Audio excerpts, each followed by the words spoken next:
First contact with an alien civilization. It was a special one for everyone. Some formed their communication in a civilized way, set up a translator, and established diplomatic contacts. Some, on the contrary, first faced their neighbor in battle, and only then established communication. Some never established communication after such a battle. For some, the first was a primitive civilization that hadn't even mastered hyperdrive, and so on. And while such an event is certainly important to everyone, because it gives you the awareness that you are not alone in the universe, for the characters in today's story it was a watershed moment. And it's hard for me to say in a good or a bad way. My name is Jacob and I welcome you to the Synthetic History channel, where we talk about events that didn't happen as if they did. And today I will talk about the history of the struggle. The struggle of the tiali species not only for its freedom, but also for the freedom of others. And the new Stellaris DLC, First Contact, will help me with that. And no, this is not a sponsored video. That's a pity. So, freedom, equality and brotherhood in Stellaris. The history of the tiali, avian-like creatures from the planet, or rather satellite, Gavas, in general resembles ours. You know, tribes, city-states, monarchies and so on. They were, at the time this story began, approximately in the information age in terms of development. And most likely the same thing would have happened to them as to us. They would have created a unified compromised government, developed a hyperdrive, and would have been conquering the space. But not the nicest story happened to them. It turned out that their neighbors were a more advanced civilization. The megacorporation Minamar Specialized Industries, MSI for short, which had, how should I put it, a unique business model. They made money from enlightening backward civilizations. The scheme was quite simple, but no less effective. Emissaries descend on the planet of pre-FTL civilization, two different states. Usually they do not have a single planetary government, and offer a profitable deal for both sides. A technical enlightenment on credit. That is technology now, money later. Most countries, seeing their cool helmets, obviously agree. The corporation builds modern infrastructure on the planets, mostly resource-oriented, but not only. Most diseases are cured thanks to the new medicine. The local population begins to work off the debt. After a generation of such corporation, the planet becomes what is called an advanced civilization. And then suddenly it turns out that the contract, signed a couple of decades ago, was three-dimensional, and one of its projections clearly states that the work to repay the debt is infinite. Yes, you would be surprised, but primitive civilizations usually use two-dimensional contracts, so the scheme works just fine on them. Which is what happened with tiali. And that's where the story usually ends. The planet becomes a subsidiary of MSI, and the natives are taken out as slaves by necessity. No, sorry, not slaves, but indentured servants. But our heroes didn't agree with this ending. After learning about this, let's be blunt, fraud, they began to fight for independence. And they achieved victory, albeit a Pyrrhic one. It is very difficult for primitive civilizations to withstand space powers. So this is almost unprecedented case in the history of the galaxy. MSI retreated. Three factors influenced the success of the war. The first was MSI's logistical problems. Gavas was relatively far away at the time. The second was the mountainous terrain of the planet, where it was easy to wage guerrilla warfare. And the qualities of the tiali as a species.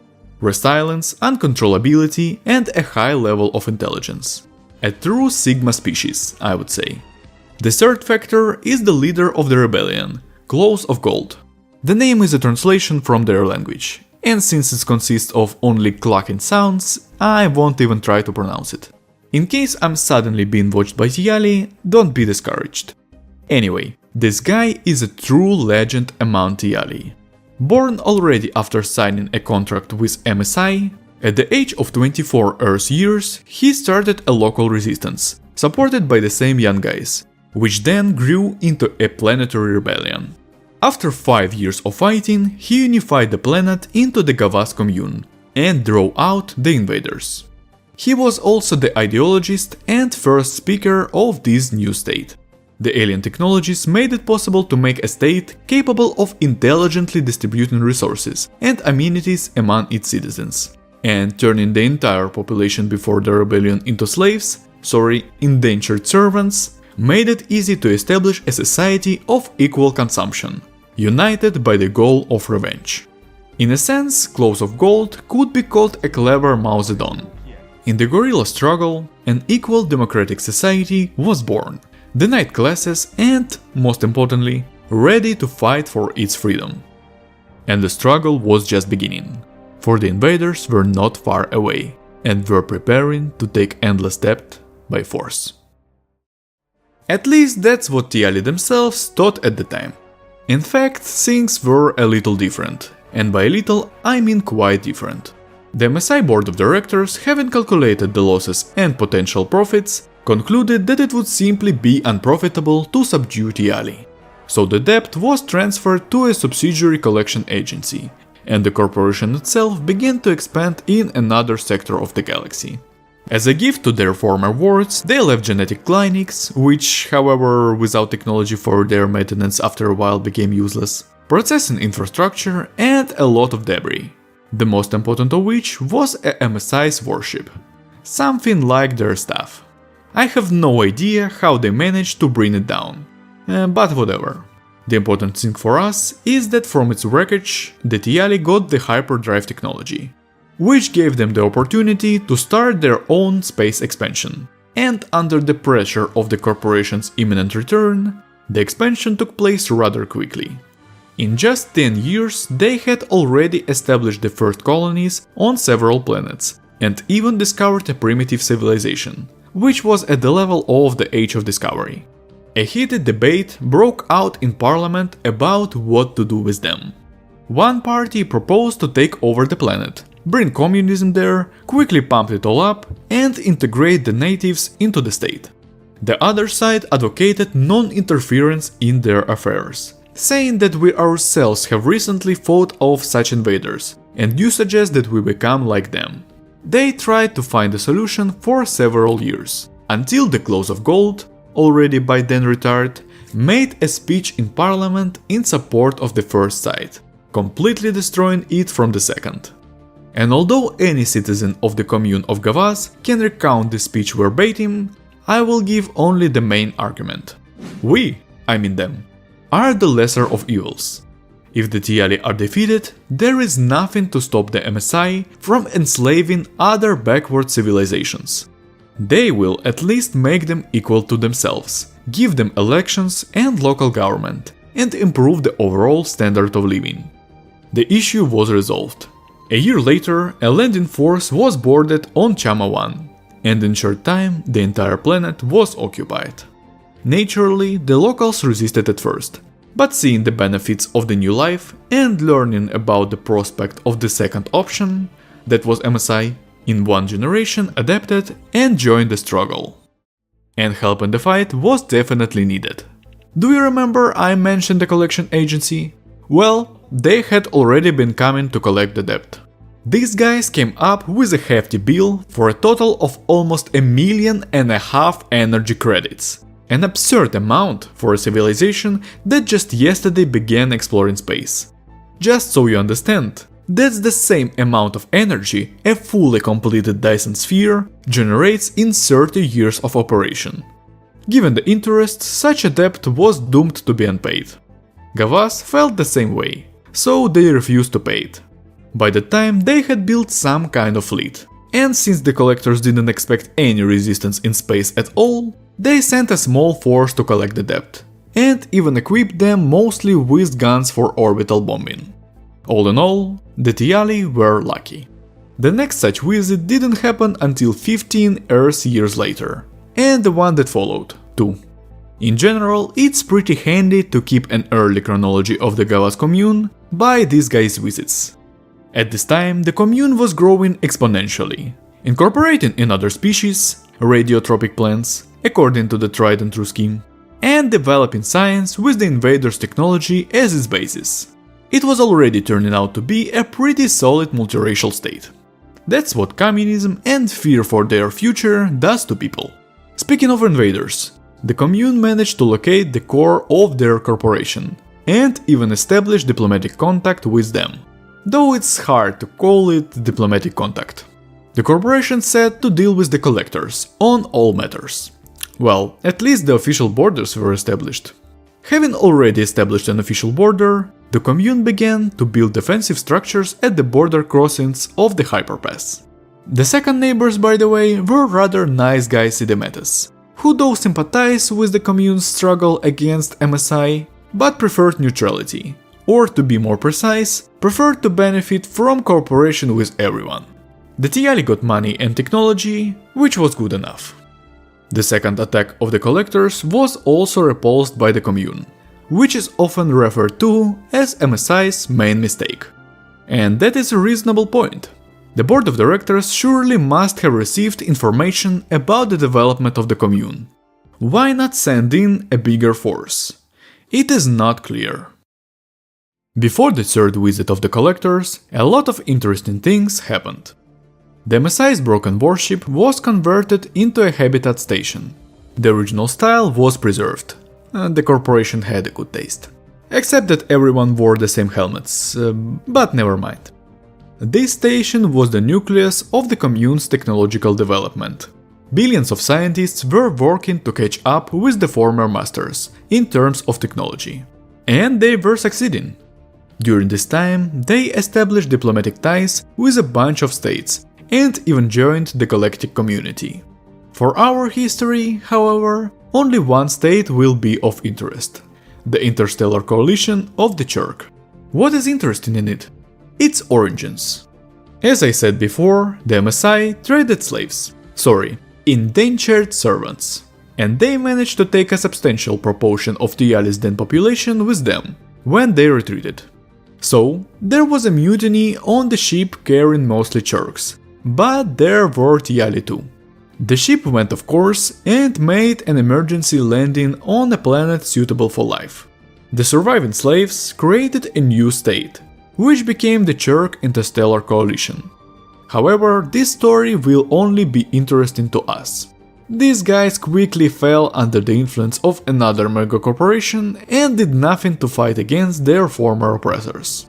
Even before these events, there was a discussion in the Parliament of Gavas about how to fight against MSI, with diplomacy or war.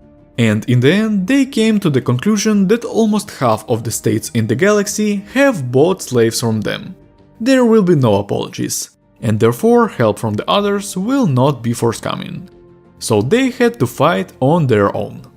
Well, at least Cherokee made a treaty on migration, giving those of Tiali who wish to become part of the commune the opportunity to do it.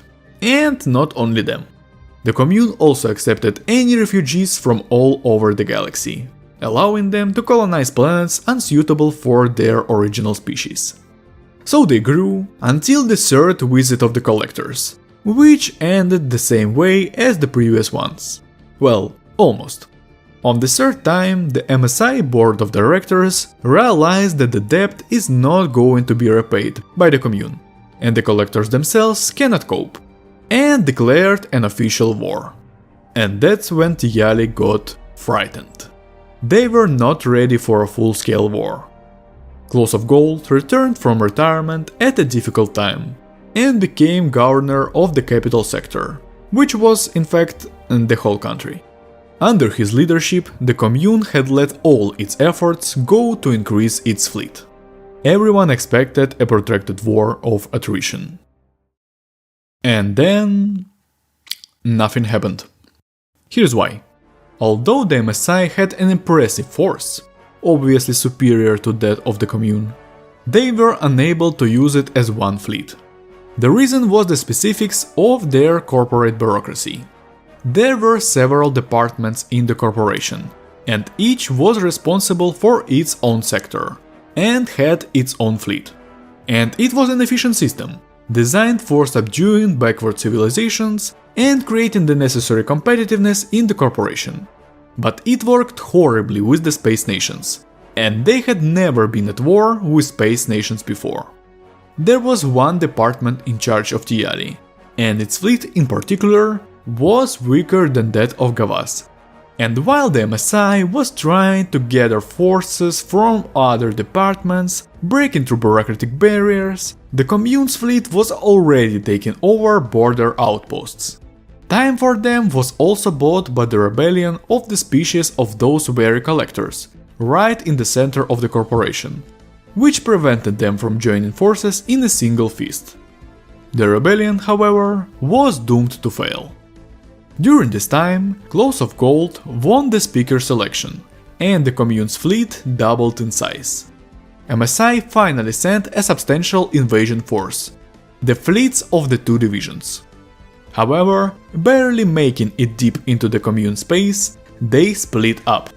The other division's fleet, having received data on the power of the enemy fleet, not wanting to lose ships in an equal fight, requested reinforcements and retreated.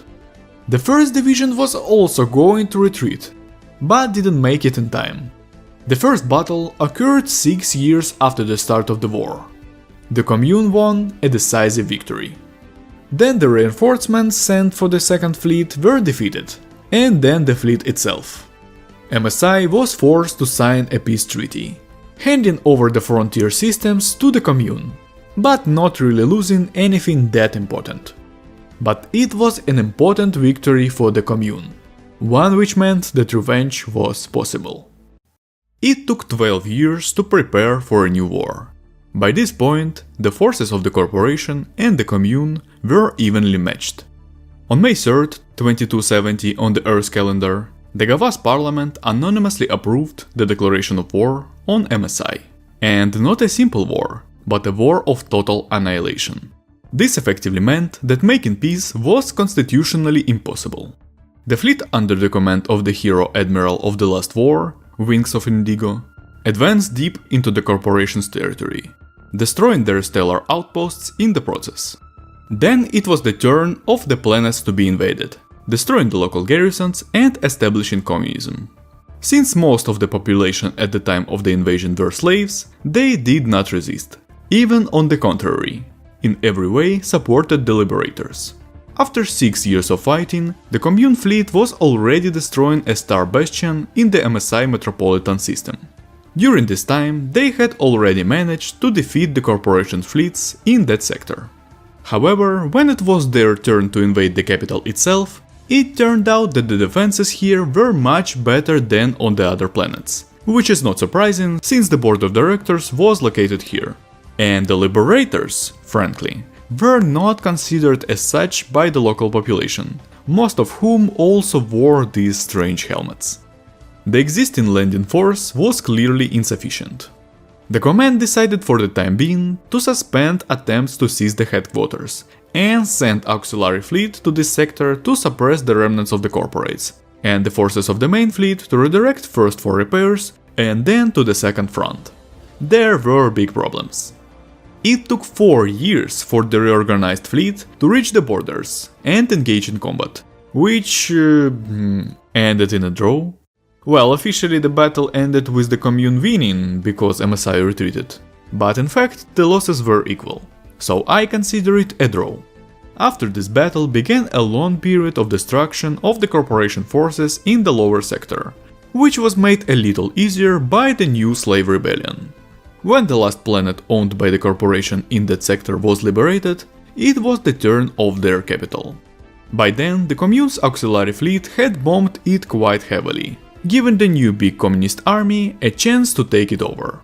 The sweep of the headquarters, the seizure of the board of directors, and the complete occupation of the planet meant the end of existence for MSI. The value of their shares on the galactic stock market had already fallen by more than half at the beginning of the war, and with the fall of the capital there was no hope of recovering any assets. On July 11, 2289, Myanmar Specialized Industries declared bankruptcy and disbanded. After nearly 20 years of war and more than a century of struggle, the commune of Gavas has achieved its goal. Tens of billions of slaves were freed from the shackles of indentured servitude, and the values of humanism prevailed over corporate cynicism this time. Naturally, many ordinary people died as a result of the bombings, but the tiali still argued that it was impossible to do without it. In fact, the corporations themselves were involved in the bombing in that war. Well, I wasn't there, so I won't judge. After all, it was a war of mutual destruction. Speaking of destruction, at the end of the war, some of the commune's territories were under the control of the remnants of the MSI fleet. And as you probably already realized, the corporation fleets were not very fond of open confrontations. Because if you lose ships, you can lose your bonus pay. What happened to them after the war is not known. Most likely they either passed under the control of another corporation or became pirates. But they had up time to blow up the stations and outposts under their control. And after the war, the commune had decades to restore its territories. And their organization of jobs and resource distribution on the liberated planets must also be considered. After all, on those planets there were only slaves and those who ruled them. And now everyone there was equal. But the worst was over. Thus, a corporation created and governed by one species, hiding behind the facade of enlightening backward civilizations, had by its actions created its exact opposite. A state of equal rights, opportunities and even income, which dozens of species from all over the galaxy still call home to this day. If the developers of Stellaris are watching this video, I have a question for you.